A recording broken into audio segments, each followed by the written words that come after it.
नमस्कार, जय हिंद। आप सभी का स्वागत है unique academy by Aryan Sharma में। आज का हमारा टॉपिक बहुत स्पेशल होने वाला है क्योंकि आज हम स्टार्ट करने वाले संस्कृत खंड हिंदी क्लास 10th का टॉपिक अनियुक्त विलासा पाठ में जितने भी आपके मतलब कह सकते हैं जितने भी श्लोक हैं उन सभी को आज हम हिंदी अनुवाद करेंगे और इसी एक वीडियो में आपके सारे श्लोकों का हिंदी अनुवाद कंप्लीट हो जाएगा।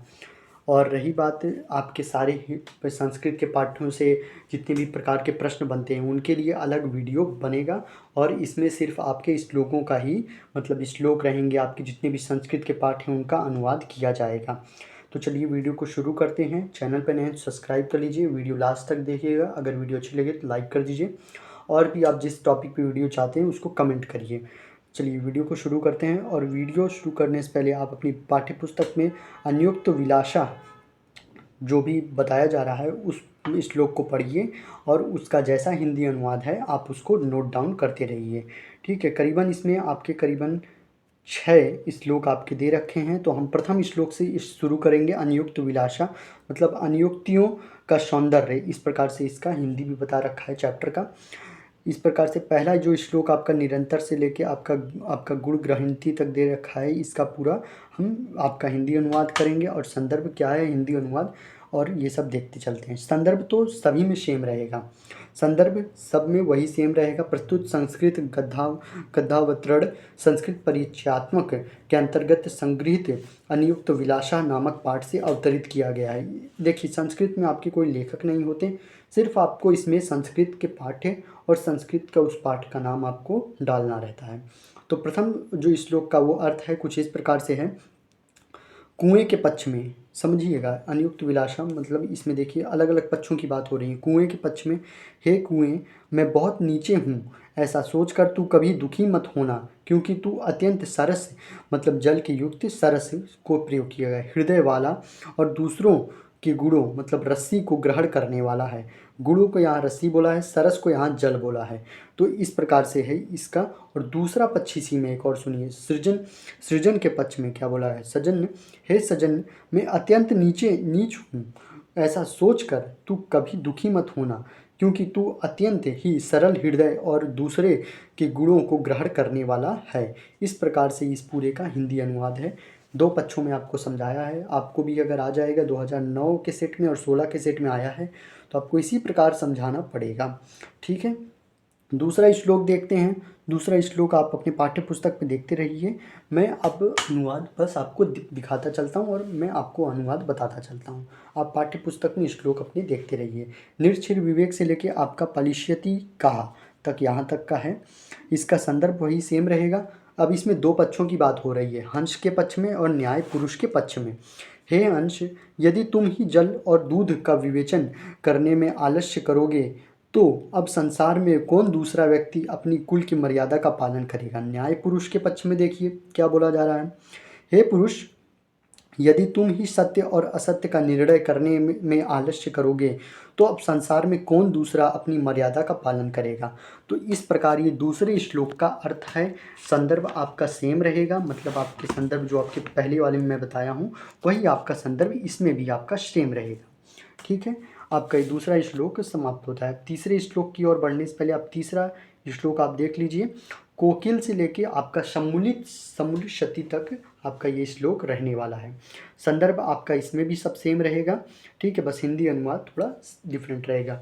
इसमें कोकिल के पक्ष में और मनुष्य के पक्ष में बातें बोली जा रही हैं।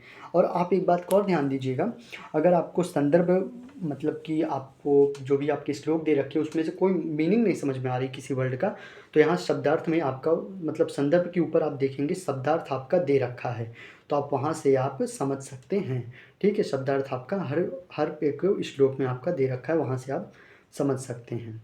ठीक है, तो अब इस प्रकार इसका देखते हैं। कोकिल के पक्ष में, कोकिल तुम तब तक करील के पेड़ों पर अपने नीरस दिनों को बिता लो जब तक बोरो वाला कोई रसाल मतलब रसाल यहाँ आम के प्रयोग आम को बोला गया, रसाल का वृक्ष सामने नहीं आता।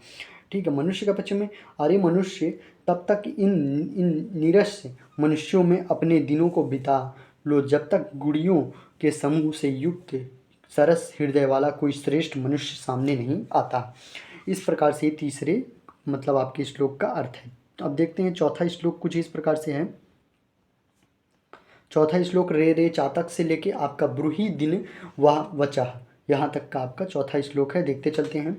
इसमें दो पक्षों की बात हो रही, चातक के पक्ष में और याचक के पक्ष में। हे प्रिय चातक, तुम ध्यान पूर्वक क्षण भर के लिए मेरी बात सुन लो कि आकाश में बहुत ही बादल मिलते हैं, किंतु सभी ऐसे नहीं हैं जो अपनी वर्षा से तुम्हारी प्यास बुझा सकें। कुछ वर्षा के द्वारा पृथ्वी को गीला कर देते हैं और कुछ व्यर्थ ही गरजते हैं। अतः तुम जिसको देखते हो उसके सामने दीन वचनों को मत कहो। इस प्रकार से चातक के पक्ष में। याचक के पक्ष में क्या है इसको देखिए। हे मित्र चातक, तुम यातक होना चाहिए। यहाँ पे ध्यान दीजिएगा, चातक मत पढ़िएगा, आप यातक बोलिएगा। ठीक, यहाँ पे बुक्स में मिसप्रिंट हो गया है, यहाँ पे आप चातक याचक बोलिएगा। हे मित्र याचक, तुम ध्यान पूर्वक क्षण भर के लिए मेरी बात सुन लो कि संसार में बहुत से दानी हैं, किंतु सभी ऐसे नहीं हैं जो अपने दान से तुम्हें संतुष्ट करें। कुछ लोग थोड़ा दान देते हैं और व्यर्थ में ही अपना प्रचार करते हैं। अतः तुम जिस किसी को भी देखते हो उसके सामने दीन वचनों को मत कहो। इस प्रकार से ये चौथे श्लोक का अर्थ है आपके चातक और याचक के पक्ष में। पाँचवां श्लोक आप देख सकते हैं, पाँचवां और छठवां एक बार देख लीजिए, फिर दोनों के आपके अनुवाद में साथ में ही आपको कराता चलता हूँ। ठीक है, आप अपने पाठ्य पुस्तक में भी ओपन करे रहिए। पाँचवां और छठवां अनुवाद संदर्भ आपका सेम रहने वाला है सब में। ठीक है, पाँचवां अनुवाद कुछ इस प्रकार से है। सोने के पक्ष में और गुड़ी मनुष्य के पक्ष में है।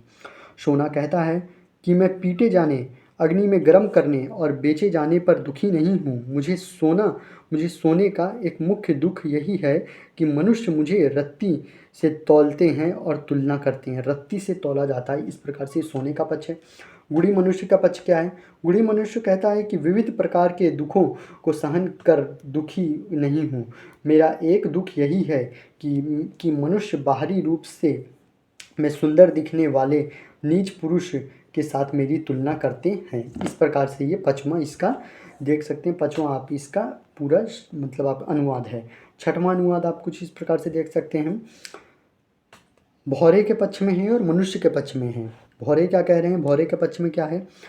कमल की कली में बंद एक भौरा सोचता है, रात बीत जाएगी, सुंदर प्रातःकाल होगा, सूर्य निकलेगा और कमल खिल जाएगा।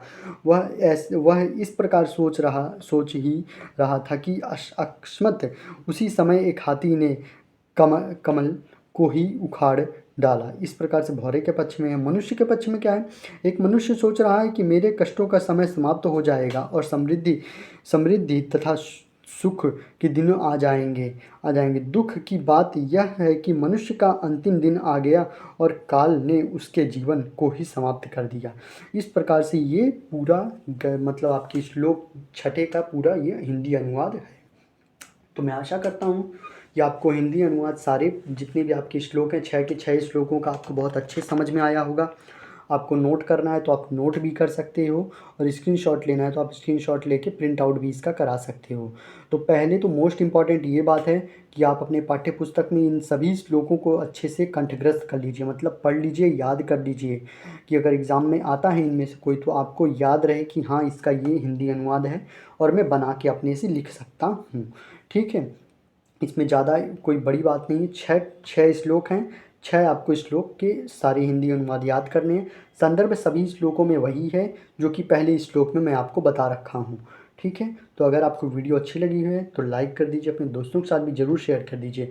और आपको जिस टॉपिक पे वीडियो नेक्स्ट वीडियो आपको जिस टॉपिक पे चाहिए उसको कमेंट करिए और वीडियो कैसा लगा वो भी आप बताइए। और हमें व्हाट्सअप चैनल पे भी फॉलो कर सकते हैं, ट्विटर पे भी आप फॉलो कर सकते हो और इंस्टाग्राम पे भी आप फॉलो करके अपनी कोई भी दुविधा हो, टेलीग्राम पे भी आप हमें फॉलो कर सकते हो। वहाँ पे आपको इंपॉर्टेंट नोट्स आपको प्रोवाइड कर दिए जाएंगे, वीडियो लिंक्स आपको प्रोवाइड कर दिए जाएंगे टेलीग्राम्स पे।